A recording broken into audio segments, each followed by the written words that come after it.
তো আজকে দুপুরের লাঞ্চে বসে গেছে মাটন, ফুটছে এখনো আলু দেওয়া বাকি। এখানে সমস্ত মশলা দিয়ে মা এখানে বসিয়ে দিয়েছে। যেহেতু মাটনের রেসিপি আপনাদেরকে আগে দেওয়া হয়েছে, তার জন্য আমি আর দ্বিতীয়বার ভিডিওটা রিপিট করলাম না। বাট দুপুরের লাঞ্চে কি কি হয়েছে একবার দেখিয়ে দেবো আপনাদের সঙ্গে। মাটনটা কমপ্লিট হোক তারপর।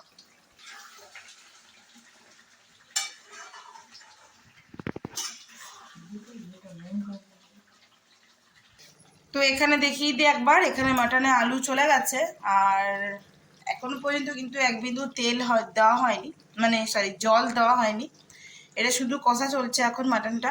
আর ওখানে আমি গরম জল বসিয়ে দিয়েছি আর কুকারে এটা সেদ্ধ হবে। তো চলুন দেখা দুপুরে লাঞ্চ আর কি কি হয়েছে। আজকে আমাদের সানডে লাঞ্চ একেবারে জমে যাবে। তো অবশ্যই কুকারে রেডি হয়ে গেছে ভাত। এখানে ভাজার মধ্যে হয়েছে বেগুন ভাজা, এখানে ডাল থেকে তুলে নেওয়া হয়েছে আলু, আর হবে আলুর চিপস ভাজা। এটা হলো মসুরির ডাল।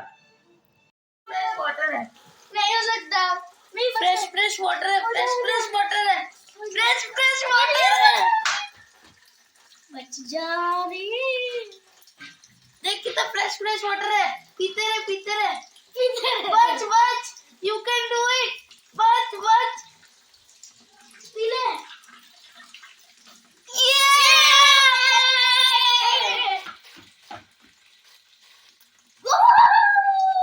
भूख लगी। Water fresh water. अब बोला सांस में ফ্রিজের ভিতরে মাখা একটা টিফিন বক্সে सांस में डस्टबिन से छुटकारा मिला। कर सकता कर तू कर।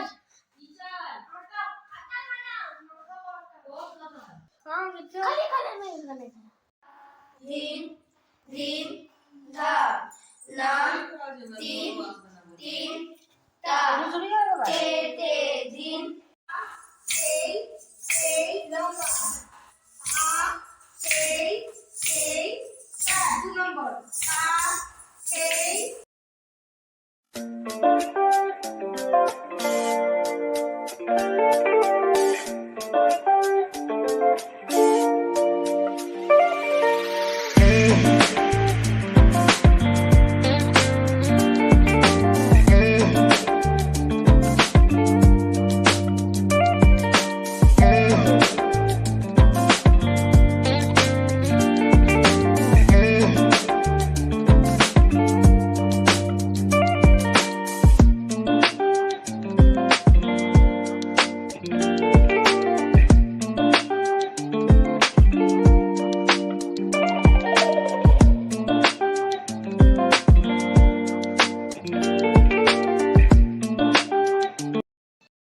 Good afternoon everyone. Asima daily blogging চ্যানেলে কালকের করার মানে ওই ভিডিওটাই আমি আজকে কন্টিনিউ করছি। নতুন কোনো ভিডিওতে আপনাদেরকে নতুনভাবে স্বাগত জানাচ্ছি না, কেননা কালকে ভিডিওটা কন্টিনিউ করা হয়নি, কারণ কালকে ক্লাসের পর আর ভিডিওটা আমি করিনি।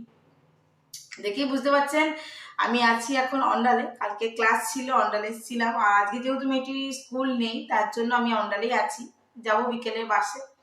তো আমাদের সকালে টিফিন সবার অলমোস্ট ডান। আর টিফিনে আজকে করেছিলাম একটুখানি এগ চাউমিন, আর মিঠি খেয়েছিল জলমুড়ি। তো চলুন, মা গেছিলো বাজার, আর বাজার থেকে মা দু রকমের মাছ নিয়ে চলে এসছে। আজকে হবে ওই পটল দিয়ে আলু দিয়ে মাছের ঝোল, পোস্ত হয়ে গেছে, ডাল এগুলো হয়ে গেছে। তো চলুন দেখায় মা কি কি মাছ নিয়ে এসছে।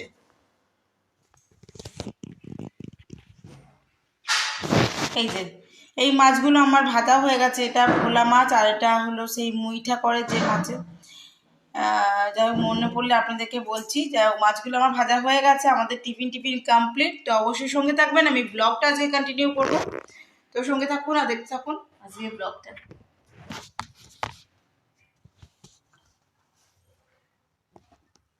বাইরে বেশ রোদ, আর মিঠি যেহেতু আজকে পেটটা বললো ঠিক নেই, তো অবশ্যই সঙ্গে থাকুন। আমি চিতল মাছ আর ভোলা মাছ দুটোই ভেজে নিয়েছি, বাকি পটল দিয়ে ঝোল হবে, তো তার প্রিপারেশনটা শুরু করি। তো অবশ্যই সঙ্গে থাকবেন, আর মা কীভাবে করছে সেটা আপনার সঙ্গে একটুখানি শেয়ার করবো। অবশ্যই সঙ্গে থাকুন আর দেখতে থাকুন আমার আজকের ব্লগটা। মা এখন শুরু করে দিয়েছে চিতল মাছের ঝোলটা করবে। আর চিতল মাছের ঝোলটা বানাবে মা এখানে পটল দিয়ে, পটল আর আলু নাই টমেটো। হ্যাঁ, তো মা এখানে পটলগুলো ভেজে নিয়েছে, দিয়ে দিয়েছে টমেটো। তো অবশ্যই সঙ্গে থাকুন। জিরে আদা আর কি কি দিয়েছ? আচ্ছা দিয়ে আদা লঙ্কা নুন দেবো।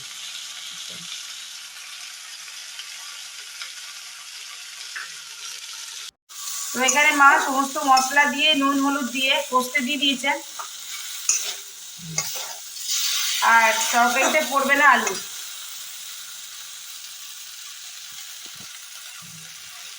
একটু দেবো গোলা মাছ দিলে একটা ভাজা খাবে। তাহলে দুটো পিস তো মা এখানে মাছগুলো ঝোলের মধ্যে মানে ঝোলে না কষা মশলার সঙ্গে মা এখানে দিয়ে দিয়েছে। মা এখন দিয়ে দিল জল।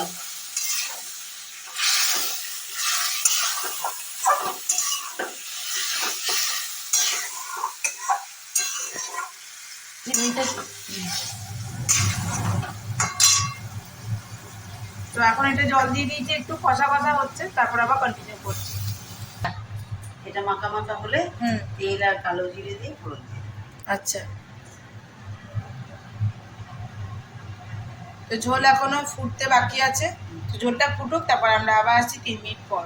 চলুন, ওদিকে তো ঝোলটা এখন ফুটছে, ওটাকে ফোটার অপেক্ষায় রাখি। আর বাকি কি কি তরকারি হলো, আর আমি কেমন আজকে এগ চাউমিনটা এখানে বানিয়েছিলাম একবার আপনাদেরকে দেখাই। এখনো কিছুটা রয়ে গেছে, তো ঝটপট দেখাই।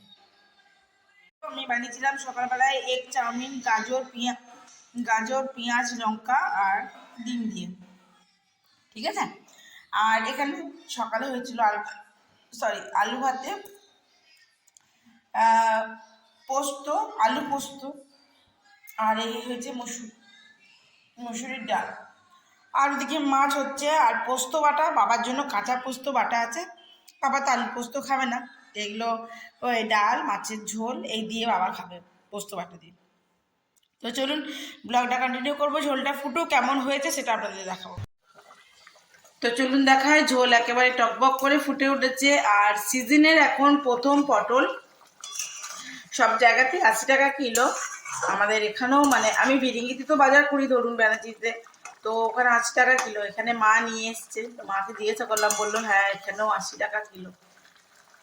তো এখন সিজনের প্রথম জিনিস একটু ভালো ভালো লাগবে। এই ফুলকপিগুলো আর সত্যিই খাওয়া যাচ্ছে না, তো ওই জন্য পটল দিয়ে মা আজকে মাছের ঝোলটা করলো। তো ঝোল এখন টকবক করে ফুটছে, ঠিক আছে। মা বললো আর একটু ঝোলটা ফুটে মাখা মাখা হবে, তারপর আমি আপনাদেরকে দেখাবো, তো অবশ্যই সঙ্গে থাকবে। কড়াই দিয়ে দিলাম একটুখানি তেল, আর যেটা দেবো সেটা হলো আমি এবার মাছের ঝোলটা একটু তড়কা লাগাবো। আমি দিয়ে দিলাম একটুখানি পাঁচফোড়ন, খুব ভালো করে গরমটা হয়ে যাক।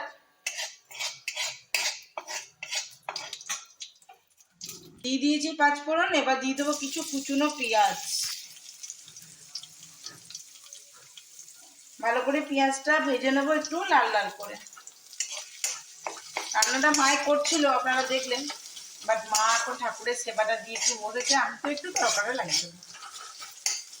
তো আঁচটা বাড়িয়ে আমি ভালো করে পেঁয়াজটা লাল লাল করে ভেজে নেবো। পেঁয়াজ চলছে আমার ভাজা, চিমনি ভাজা। তো দেখুন পেঁয়াজ ভাজা ভাজা হয়ে গেছে, দেখুন লাল লাল করে একেবারে ভাজা হয়ে গেছে। এবার যে মাছের পটল দিয়ে মাছের ঝোলটা, চিতল মাছটা আমি এটা এখানে ছেড়ে দিলাম। হয়ে গেল আমার মাছের ঝোলটা তরকার নামানো।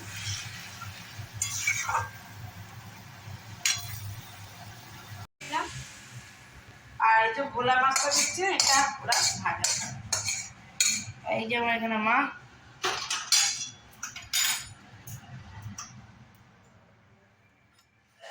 তো আজকের মতন ভিডিওটা আমি এখানে এন্ড করছি। ভালো লাগলে অবশ্যই একটি লাইক কমেন্ট শেয়ার করে দেবেন। এখন টাইম হয়ে গেল 2:11। আজকের মতন আমার ব্লগটা আমি এখানে এন্ড করলাম। আর একটি নতুন ভিডিওতে আপনার সঙ্গে দেখা হবে, ততক্ষণের জন্য বিদায়। সকলে খুব ভালো থাকুন, সুস্থ থাকুন। আবার নেক্সট ভিডিওটা আপনাদের সঙ্গে দেখা হবে আমার ভিরিঙ্গি বাড়িতে গিয়ে। তো টাটা, গুড আফটারনুন।